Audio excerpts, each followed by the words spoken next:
అంటే rain tree park main road మీద ఉంటది, మిడ్ వ్యాలీ మెయిన్ రోడ్డు మీద ఉంటది, డీజీపీ ఆఫీస్ ఉంటది, మా జనసేన పార్టీ ఆఫీస్ ఉంటది, అలవాట్లో పొరపాటు. అదే మాదిరిగా జైబేరి బాగా మోగిపోయిన మోత జైబేరి అన్ని మెయిన్ రోడ్డు మీద ఉంటది. కానీ మా రాజధాని మాత్రం 29 గ్రామాల్లో ఉంటది. అదే జైబేరి అమరావతి నడిబొడ్డులో అంటే మా హైకోర్టు దగ్గరలో ఆ పరిసర ప్రాంతాల్లో పెట్టుకోవచ్చు, టీడీపీ ఆఫీస్ పెట్టుకోవచ్చు, డీజీపీ ఆఫీస్ పెట్టుకోవచ్చు, మిడ్ వ్యాలీ రెయిన్ ట్రీ ఇవన్నీ ఏమి పెట్టుకోరో 29 గ్రామాలు మాత్రం గ్రామం గ్రామం గ్రామం అనే పదాన్ని పదే పదే వాడితే ఇక ఎప్పుడు సిటీ అవుతుంది అనేది కొంత డౌట్.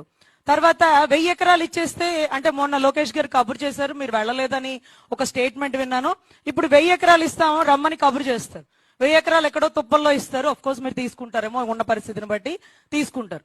సో ఇప్పుడు ఆ 1000 ఎకరాలు ఇచ్చాక మన దరిద్రం బాగోకో లేకపోతే మావిగన్ను సక్సెస్ అయ్యో 29కి మళ్ళీ గౌరవ్ జగన్ రెడ్డి గారు వచ్చారనుకోండి, మళ్ళీ ఆయన గన్ పట్టుకొని మావిగన్ అంటారు.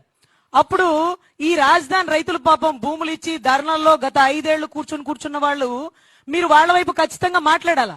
ఎందుకంటే మీరు 1000 ఎకరాలు తీసుకున్నారు, వాళ్ళతో పాటు మీరు కూడా ఒక బాధితులు, మీ బీసీవై పార్టీ కూడా ఒక టెంట్ వేసుకోవాలి.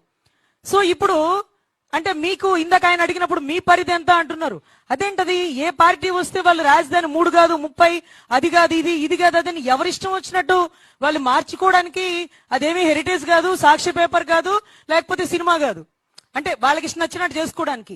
అంటే ప్రజల అభిప్రాయం అనేది లేదా, ఒక ఫిక్స్డ్ అనేది ఉండదా?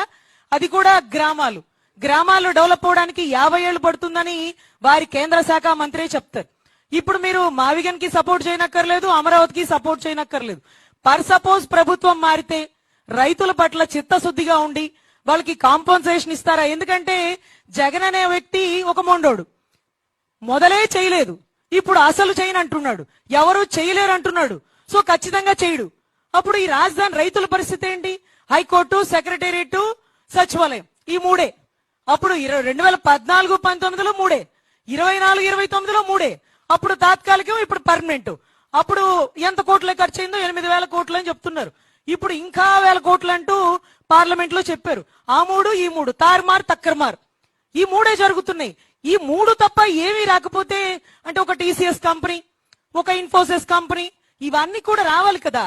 అంటే అనకాపల్లిలో నిన్న వైజాగ్ స్టీల్ ప్లాంట్ కి సంబంధించి ధీటుగా గౌరవ్ లోకేష్ గారు ఒక జూమ్ కాల్లో ఒక స్టీల్ ప్లాంట్ తెచ్చేసినారు.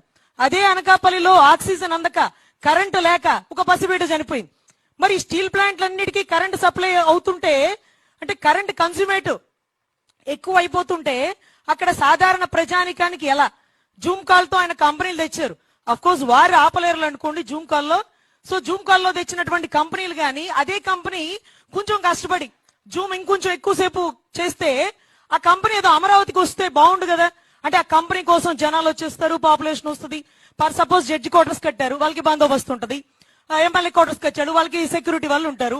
మీరు ఫ్లాట్లు ఇచ్చేసినారు, తీసేసుకోండి ఫ్లాట్లు అంటున్నారు. ఆ ఫ్లాట్లకి రోడ్లు, వాటర్లు, లేకపోతే సినిమా హాళ్లు. మొన్న ఒక రోజు కానిస్టేబుల్ చనిపోయారు, పాము కరిసి కాదు, సరైన టైంకి ట్రీట్మెంట్ లేక. ఒక మల్టీ స్పెషాలిటీ హాస్పిటల్ లేదు, ఒక సినిమా థియేటర్ లేదు.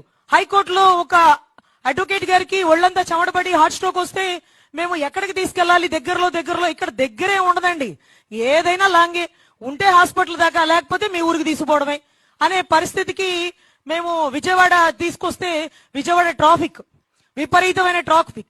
ఇక మణిపాల్ తప్ప మాకు వేరే సోర్స్ లేకపోయింది. మణిపాల్ కాకుండా అంతకు ధీటుగా ఒక హాస్పిటల్ పెట్టలేదు. రాజధాని కట్టే ముందు మౌలిక సదుపాయాలు ఉండేటటువంటి హాస్పిటల్స్, సినిమా థియేటర్లు, రిలయన్స్ మార్ట్లు ఇవి పెడితే బాగుంటదేమో. అందుకని పాపులేషన్ తెచ్చేస్తానంటారు. ఇప్పటికీ ఉన్నారు 29 గ్రామాల రైతులు ఉన్నారు. కానీ మీరు డోర్ కొట్టి చూడండి, ఒక్కళ్ళు ఉండరు. అందరూ హైదరాబాద్ ఉంటారు, విజయవాడ ఉంటారు, గుంటూరు ఉంటారు. ఆధారాలు మాత్రం అక్కడే ఉంటాయి. సో మీరు రైతుల పట్ల వాళ్ళకి కాంపన్సేషన్ ఆ సెక్రటేరియట్, హైకోర్టు, అసెంబ్లీ కాకుండా మిగతా భూములు వాళ్ళకి వెనక్కి ఇవ్వడమా? ఎందుకంటే వాళ్ళని కూడా ఆదుకోవాలి. రాజధాని కోసం భూములు ఇచ్చిన వాళ్ళు. మొండివాడు నేను అస్సలు చేయను అనేసాడు, ఎవరు చేయలేరన్నారు, రైతుల్ని మోసం చేస్తున్నారంటున్నారు. సో మనం చిత్తశుద్ధిగా జగన్ గారి పట్ల కాకుండా రైతుల పట్ల నిలబడాలేమో. అటువంటి టైంలో వాళ్ళకి ఏం కాంపన్సేషన్ ఇస్తారు? వస్తే ఇదంతా, రాకపోతే 15 ఏళ్ళు 30 ఏళ్ళు మనమే. వస్తే ఏంటి పరిస్థితి?